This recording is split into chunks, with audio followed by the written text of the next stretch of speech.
everyone! Ayan guys, samahan nyo kami at kami ay pupunta sa hospital at ako ay magpapa-prenatal. Char! So, napakalamig ng panahon ngayon, maulan-ulan at saka makulimlim talaga ang kalangitan.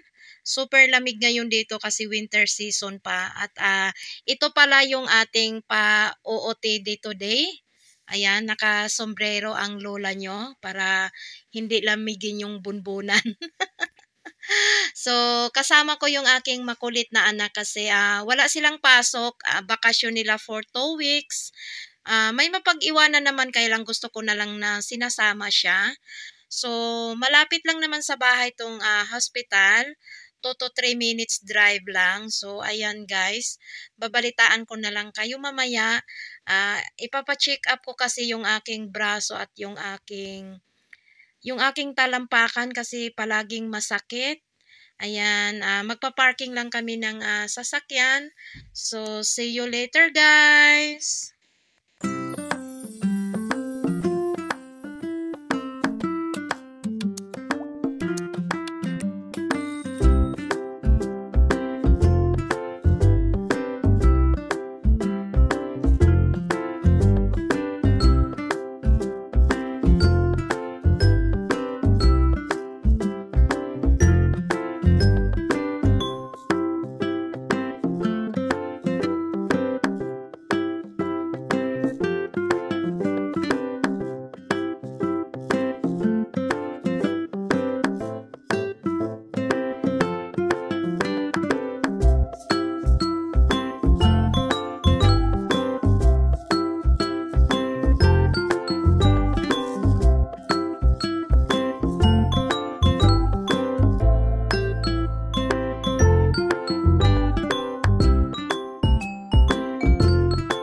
Nasa bahay na kami guys, so hindi ako masyadong nakapag as in vlog talaga doon kasi natatakot ako or nahihiya ako baka kasi bawal. May vlog naman ako pero as in ano lang yung hindi siya mahaba. At ngayon pala is magluluto ako ng chicken macaroni soup kasi sobrang lamig dito at parang na-miss ko din tong sopas. So, ewan ko guys kung ganito yung paraan ng pagluluto nyo ng sopas. Ako kasi ganito yung paraan ko. Yung macaroni na hindi ko na yan nilalaga. So, ginaganyan ko siya. Alam nyo guys, mas masarap pala siya. Kasi dati din talaga pag nagluluto ako ng macaroni, is nilalaga ko muna yung yung macaroni na yan. Pero meron akong isang video na napanood na ganun ang paraan ng pagluluto niya ng macaroni. So, ginaya ko. Mas masarap pala. At ito yung ating yung pinakuluan kong chicken. So, ayan yung sabaw niya. So, ayan ang ating isasabaw ngayon. At yung aking ginamit na macaroni is medyo maliliit kasi wala ako nung yung parang medyo malalaki. Pero okay din naman to siya. So, ayan guys, see you again mamaya at magluluto muna ako ng chicken macaroni soup para makahigop kami ng mainit na sabaw kasi sobrang lamig talaga dito.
ayan guys, luto ng ating macaroni soup. So, ayan, patitikimin ko ang aking dudong, si dudong Turkish ko. Patitikimin ko siya nito guys. Never pa siya nito kumain. So, titingnan natin kung ano ang magiging reaction niya or magugustuhan ba niya.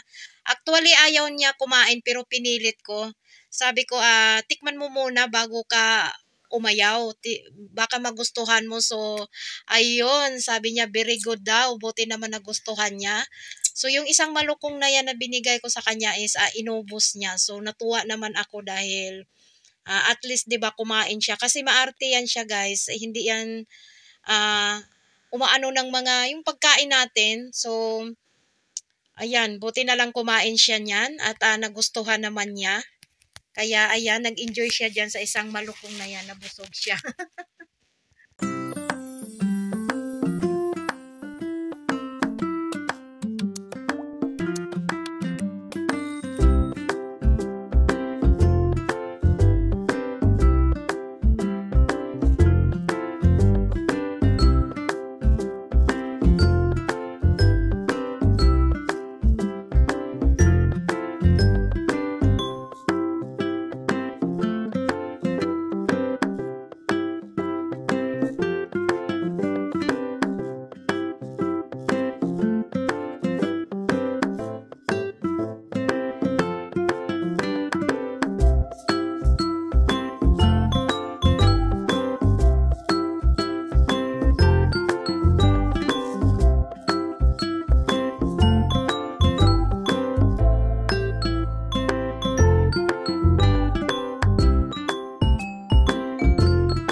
So, ayan guys, nabusog siya. Si dudong ko nabusog. Buti na lang nagustuhan niya. First time talaga niya kumain ng chicken macaroni soup. Kasi yung ganyang recipe parang wala yan dito sa kanila. So, first time niya tumikim yan. Buti na lang nagustuhan naman niya. Kasi hindi yan siya maano kumain ng mga, halimbawa, pag nag-aadobo ako, pinapatikim ko siya. Hindi siya, ayaw niya. So, ayan. So, ayan, busog siya, guys. Yung batang makulit, inaantok siya, guys. Ayan, binihisan ko kasi nabasa yung ano ng damit niya. Pero yung t-shirt na yan, palagi talaga niyang sinusuot yan kasi ano yan, team ng football na favorite niya na team. So, palagi niya yung sinusuot pag ano kinukuha ko na lang para malabhan ko. Ayan, binalik na naman niya. Pero hindi naman niya nadumihan. Kakalaba ko pa lang yan. So, ayan, nabusog din yan siya guys. Marami siyang nakain. Actually, nakakain na yan siya kasi nung nagluto ako dati, kumain naman siya. And then, matagal na akong hindi nagluto kasi nung macaroni soup. And then, bigla kong na-miss, nagluto ako. So, ayan, marami din yan siyang nakain. Ayan, inaantok siya. So, ayan, ito lang yung ganap natin today guys. So, sa Sunday, babalik pa kami doon para sa aking MRI. And then, magpa-appointment ako para pag-check up sa aking heart.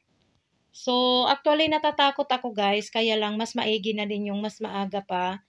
Kung halimbawa man merong problema, so mas naaagapan kasi at least 'di ba, mas nagagamot tayo kaysa naman yung papabayaan natin. So, tayo din yung kawawa, 'di ba? So, ito lang yung ating vlog for today guys. Ito lang yung ating mga ganap sa ating life. Ayan, thank you for watching guys. Ayan, see you again in my next vlog. Bye-bye. God bless everyone and ingat kayo palagi. Bye-bye.